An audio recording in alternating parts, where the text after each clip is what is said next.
नमस्कार दोस्तों, मैं हूं विमल कुमार और श्रेष्ठ भारत के लिए एक बार फिर से मैं आप तमाम लोगों का हार्दिक अभिनंदन करता हूं चेन्नई के चेपॉक स्टेडियम से, जहां पर टीम इंडिया ने अपने वर्ल्ड कप के अभियान की शुरुआत विजय से की है। जी हां, आसान नहीं था ये मुकाबला। ऑस्ट्रेलिया की टीम जिन्होंने वर्ल्ड कप के इतिहास में सबसे ज़्यादा बार ट्रॉफी जीती है और यहाँ पर चेन्नई में भी 1987 में उन्होंने भारत को हराया था, उस टीम के खिलाफ ये मुकाबला था। आसान मुकाबला नहीं था। ऑस्ट्रेलिया ने टॉस भी जीत लिया था, लेकिन इसके बाद भारतीय गेंदबाजों ने जो कहर ढाया, खासकर स्पिनर्स ने देखा जाए 30 ओवर की गेंदबाजी की और 6 विकेट उन्होंने लिए, महज 104 रन देकर। रविंद्र जडेजा जिन्होंने लंबे समय तक बहुत अच्छी गेंदबाजी नहीं की थी, उन्होंने 3 विकेट लिए सिर्फ 28 रन देकर 10 ओवर में। रविचंद्रन अश्विन जो करीब 4 साल के बाद अगर देखा जाए इंडियन सेटअप में आए, हालांकि उन्होंने 2 वनडे खेले थे बीच में, लेकिन क्या उन्होंने धारदार गेंदबाजी की, अहम विकेट लिया। इसके अलावा कुलदीप यादव जो इस टीम के लिए तुरुप का इक्का माने जाते हैं। तीनों स्पिनर अलग अलग किस्म के और तीनों ने ज़बरदस्त गेंदबाजी की और यही वजह थी कि ऑस्ट्रेलिया सिर्फ 199 रन पर ऑल आउट हो गई।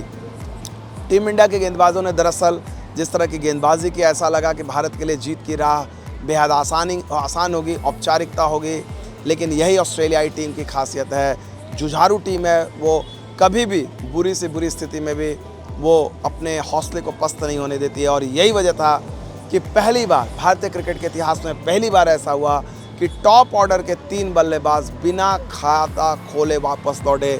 कप्तान रोहित शर्मा जिन्होंने पिछले वर्ल्ड कप में 5 शतक लगाए थे, रिकॉर्ड 5 शतक लगाए थे, ओह देखिए समय का पहिया कैसे घूमा। उनकी शुरुआत टूर्नामेंट में 0 से हुई। ईशान किशन जिनके लिए इस मैच में खेलना तय नहीं था, उन्हें मौका मिला क्योंकि शुभमन गिल वायरल के चलते, डेंगू के चलते नहीं खेल पा रहे थे, लेकिन वो भी ईशान किशन भी पहली गेंद पे आउट हो गए। उसके अलावा श्रेयस अय्यर जिन पर काफ़ी दारोमदार था, 4 नंबर पर आए, वो भी 0 पर आउट हुए। सिर्फ 2 रन पर 3 विकेट गिर गया और यहाँ पर एंट्री होती है केएल राहुल की और उनका साथ देने के लिए थे चेज मास्टर किंग कोहली और इन दोनों ने 165 रनों की साझेदारी की। और क्या साझेदारी की, जब बल्लेबाजी करने के लिए आए तो कोहली ने उनसे कहा कि भाई आप वनडे क्रिकेट नहीं खेल रहे हैं, आप टेस्ट क्रिकेट के जरिए खेलिए, क्योंकि यहाँ पर इस विकेट में काफ़ी कुछ हो रहा है। और राहुल ने अपने सीनियर की बात पर ध्यान देते हुए पारी को उसी तरह से खेला। आखिर में वो शतक से चूक गए क्योंकि उन्होंने 97 रन बनाए। कोशिश उनकी थी कि एक और छक्का लगाते, लेकिन राहुल ने कहा उन्हें मलाल नहीं है, टीम जीती, उसके लिए उनको खुशी है। विराट कोहली एक शतक की तरफ बढ़ते हुए दिख रहे थे, शतक नहीं बना पाए, 85 रन उन्होंने बनाए, लेकिन उन्होंने भारत के लिए रिकॉर्ड बनाया।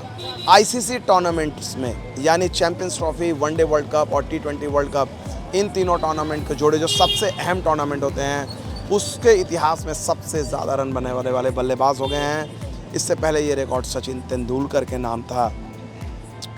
टीम इंडिया ने अगर आप देखा जाए इस चेस को बेहद आसान कर दिया, बाद में लगा ही नहीं। और प्रेस कॉन्फ्रेंस में जब रविंद्र जडेजा आए तो उनसे, श्रेष्ठ भारत की तरफ से हमने उनसे एक सवाल पूछा कि क्या आपको लगता है कि भाई आप ज़्यादा डिटरमिन्ड थे क्योंकि हाल के दिनों में आपका खेल अच्छा नहीं था। जडेजा ने मुझसे कहा कि नहीं, ऐसी बात नहीं है, मैं भारत के लिए जब आप खेलते तो हर मैच इंपॉर्टेंट होता है, मैं किसी भी चीज़ को टेकन फॉर ग्रांटेड नहीं लेता हूँ कि ये हो ही जाएगी। हाँ, मैं अपने प्रदर्शन से खुश था। और जडेजा ने कई खूबसूरत बातें की प्रेस कॉन्फ्रेंस में। उन्होंने हंसी लगा कर हमें ठहाके लगाने को मजबूर कर दिया प्रेस कॉन्फ्रेंस में। आमतौर पर भारतीय टीम का प्रेस कॉन्फ्रेंस काफ़ी गंभीर होता है, अनलेस अगर रोहित शर्मा अटेंड ना करें। रोहित शर्मा का प्रेस कॉन्फ्रेंस अगर आप अटेंड करेंगे तो आपको हंसी आएगी, वो आपको हंसा देंगे। जडेजा भी क्वाइट उसी तरह के कैरेक्टर हैं, लेकिन ऑस्ट्रेलियाई टीम को एक बड़ा झटका दिया है। और टीम इंडिया ने एक तरह से देखा जाए, जो कहते हैं कि एक टूर्नामेंट में आप एक कड़ा मुकाबला जब जीतते हो, ऑस्ट्रेलिया जैसी टीम के खिलाफ जीतते हो, और यहाँ पर होपलेस सिचुएशन है, मतलब सोचिए कितनी चीज़ें अगेंस्ट थी।